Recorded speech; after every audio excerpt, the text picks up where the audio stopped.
I wanted to share with you one of the wonderful new features that comes with Photoshop CC. So often we have problems where we cut things too close to the edges of the frame, and sometimes that's just because things are in our way or we're not able to get in a good position.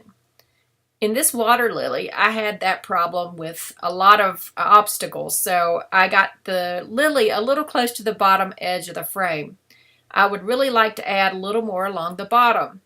And that's really easy to do now. All you have to do is go over and grab the crop tool in Photoshop.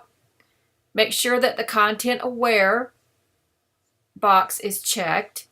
I usually clear out all my ratios and sizes. And then just grab the bottom edge, pull it down just a little ways, and hit the check mark or just hit enter. And voila! I now have canvas added to the bottom of my image. You can do this on any side of your image and it works just fine. Just be careful and don't have something touching the edge, because if you do, it's going to pick up that element also. So it's best to have a little room. Anyway, this works great.